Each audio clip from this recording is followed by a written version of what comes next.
God creates the heavens and earth. Genesis 1-2. God creates the universe, our world and life. In the beginning, God created the heavens and the earth. The earth was shapeless and empty, and the Spirit of God hovered over the waters. God said, "Let there be light."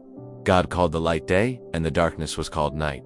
All this happened on the first day of creation. On the second day of creation, God created the sky and the clouds that were separated from the water underneath. God saw that his work was good. On the third day, God ordered dry land to appear, and the waters were gathered into seas. Then God said, "Let the earth burst out with every sort of grass and seed-bearing plant, and fruit trees with seeds inside the fruit."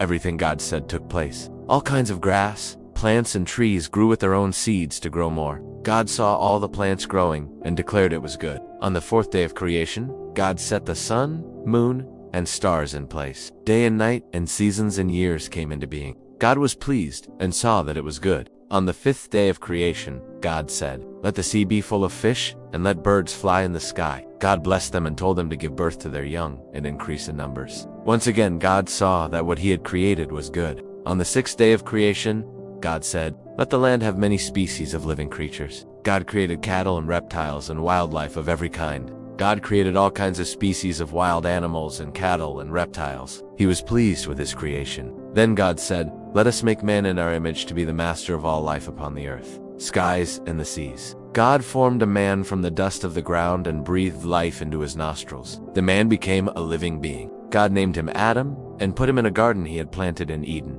Adam worked and looked after the garden. Adam could eat of any of the fruit growing in the garden. However, in the middle of the garden were two special trees. One was called the tree of life, the other was the tree giving knowledge of good and evil. God told Adam, "You can eat the fruit of any tree except the tree giving knowledge of good and evil. To disobey and eat this fruit will result in death." God brought the animals to Adam so he could name them. Adam gave names to all the animals. Then the Lord said, "It is not good for the man to be alone. I will make a helper for him." God caused Adam to fall into a deep sleep. While Adam was sleeping, God removed one of his ribs and then closed up the flesh in its place. Using the rib he had taken, God created a woman and brought her to Adam. God brought the woman to Adam.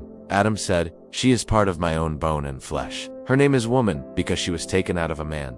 This explains why a man leaves his father and mother and is joined to his wife in such a way that the two become one. Now, although the man and his wife were both naked, neither of them was embarrassed or ashamed. God looked over all that he had made, and it was excellent in every way. This ended the sixth day. On the seventh day, God rested. God blessed the seventh day and declared it holy, because it was when he ceased his work of creation.